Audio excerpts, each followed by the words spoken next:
البدء والكون كله ماء وظلام، انطلقت الشمس من باب السماء فكان النور، وعلى صفحة اليم جعلت الآلهة إطارا من قصب كسته بالتراب، فتعين بذلك مصير السماء والأرض.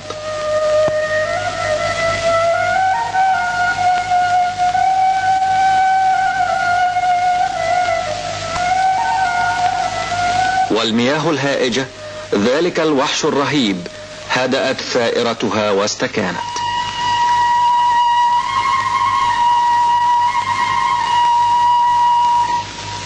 عند مصب دجلة والفرات تجمع الطين، ومن ذلك الطين انبعثت حياة جديدة وعالم جديد، فزخرت الأرض بنبتها وأمرعت عشبا وحبا وفاكهة، في كل منها بذور خصب عميم.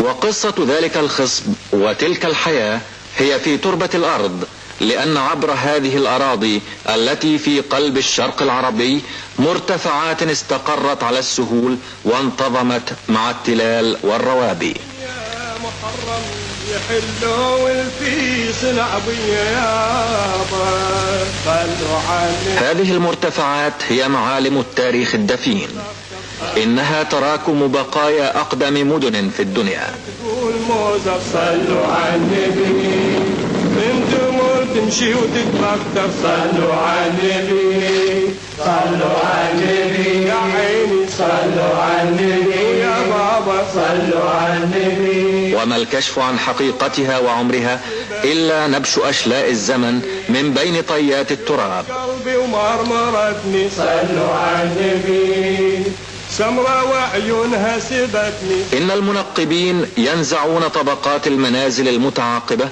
لعلهم يبلغون سر من بناها في العصور الغابرة، وكل ما يعثرون عليه في مواسم التنقيب المرهقة يرممونه ويقرؤونه ويعينون تاريخه. إنهم يستنطقون طبقة إثر طبقة من المنازل التي ازدحم الناس فيها يوما فيما مضى، إلى أن يدركوا نقطة تشير إلى بداية التاريخ المدون. إنها تعود إلى 6000 سنة خلت، وإذا صورة تبرز لنا لقوم عرفوا بالسومريين.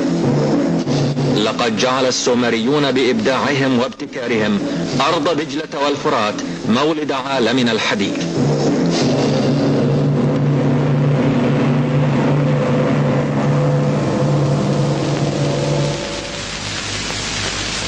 جاء السومريون من مكان لا نعرفه إلى الأراضي الخصيبة التي على رأس خليج البصرة، واستقروا هنا حيث تمتزج مياه النهرين العذبة بمياه البحر المالحة. ففي وسط الصحراء اللاهبة وجدوا جنة قيل إنها جنة عدن، تزخر بكل ما تحتاج إليه الحياة من وفر وغذاء.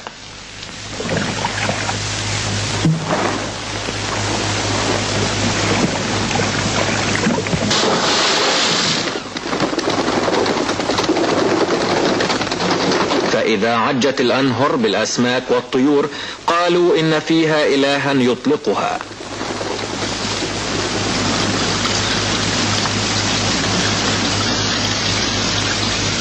أما اليابسة الغنية بنخيلها الحبلى بثمارها فهي الأم الكبرى للآلهة.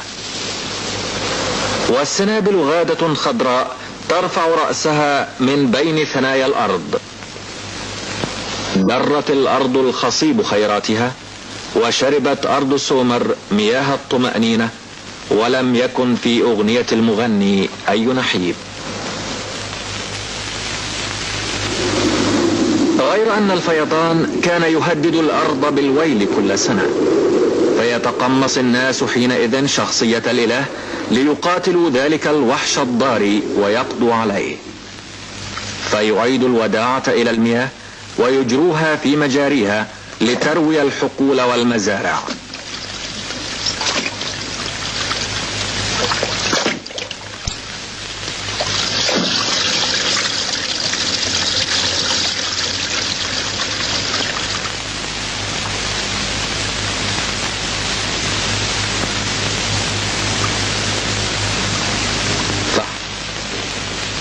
وأخضعوا الحيوانات للنير، وجعلوا المحراث يشق الأرض،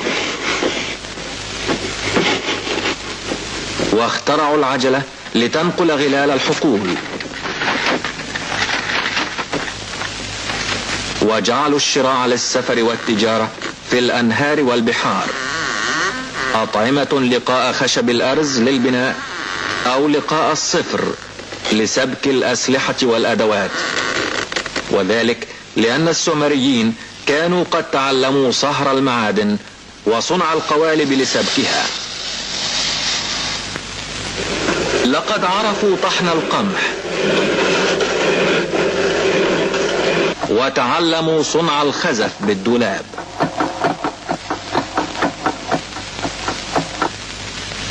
ومن الطين صنعوا الآجر، ولتثبيته في الجدران لجأوا إلى القير الذي وجدوه ينبع من الأرض في برك رأوا فيها قوى العالم السفلي. ومن طين النهر وطميه بنوا هياكل وأبراجا تشرئب نحو السماء كالجبال، وأقاموا حول أسوارها مدنا كبيرة. لقد نمت القرية فأمست مدينة يحكمها الملك، وهو ولي أمر زرعها وضرعها تجاه الآلهة، وفي إمرته حكام، ووراء الحكام جماعة منظمة من الكهان.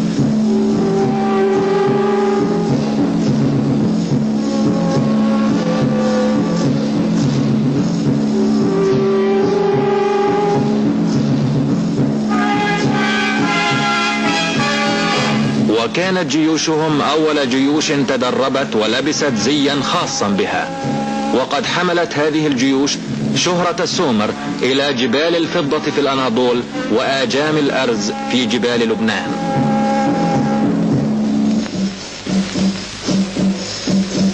يلي الجنود الفلاحون والصناع والتجار، إنهم يزودون المدينة بحاجاتها ويهيئون وسائل راحتها ولهوها.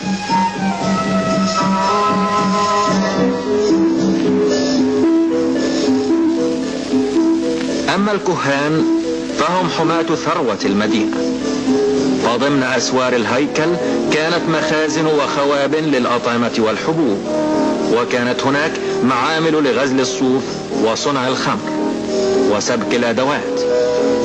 وهكذا تكونت طبقة من الصناع المهرة، ولكي يحصلوا على حاجتهم من مواد الصناعة راحت القوافل والمراكب تجوب الآفاق على شطآن الخليج العربي بحثا عن الصدى، وفي جبال تورس بحثا عن المعادن الثمينة. لقد أبدع الصناع إبداعا عجيبا في كل ما صاغوه من هذه المعادن، وذلك قبل حضارة الإغريق وعصر بيركليس الذهبي ب1500 سنة.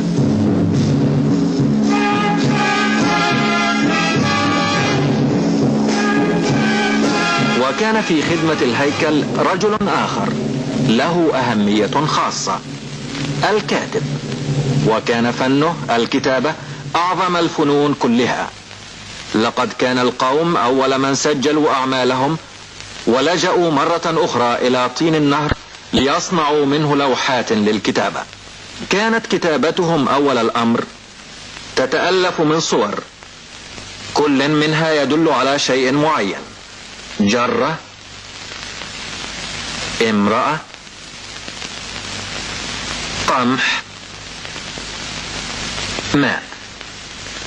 ثم أخذوا يستعملون إسفينا ليطبعوا به في الطين لا صورة السمكة بل علامة لها، ثم طرأت تبديلات أخرى حتى أصبح لكل علامة قيمة صوتية، فصارت علامة السمكة وتلفظ حا مقطعا معينا. فغدا بوسع الكاتب أن يستعمل ذلك المقطع هيكل رجل آخر له أهمية خاصة، الكاتب، وكان فنه الكتابة أعظم الفنون كلها. لقد كان القوم أول من سجلوا أعمالهم، ولجأوا مرة أخرى إلى طين النهر ليصنعوا منه لوحات للكتابة. كانت كتابتهم أول الأمر تتألف من صور، كل منها يدل على شيء معين: جرة، امرأة، قمح، ماء.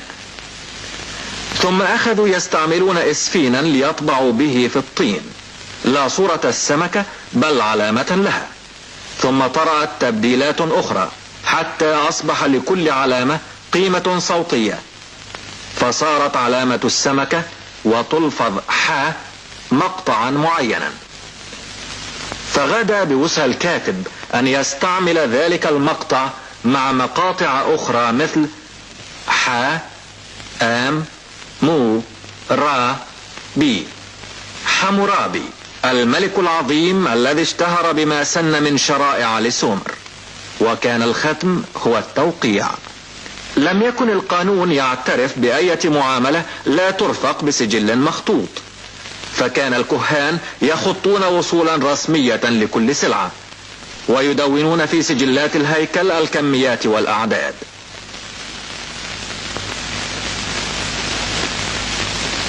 وهذا الحساب كان بدء الرياضيات، فاخترع السومريون نظاما عدديا، وكانوا أول من قسم الدائرة إلى 360 درجة، وأعطونا الدقيقة المؤلفة من 60 ثانية والساعة المؤلفة من 60 دقيقة. ولحساب مواعيد البذر والحصاد اخترعوا التقويم السنوي، وسرعان ما تطور التأمل في الأجرام السماوية إلى علم الفلك. لقد ابتدع السومريون إذن حضارة عليا في الشرق الأوسط، امتد أثرها إلى الهند ومصر، حيث بدأت حضارات أخرى بالظهور على ضفاف الأنهر الكبيرة، كما امتد أثرها إلى بلاد اليونان. فهم لم يبتدعوا الكتابة فحسب وهي أساس التاريخ، بل ابتدعوا أيضا طريقة في الحياة هي خلاصة عالمنا الحديث.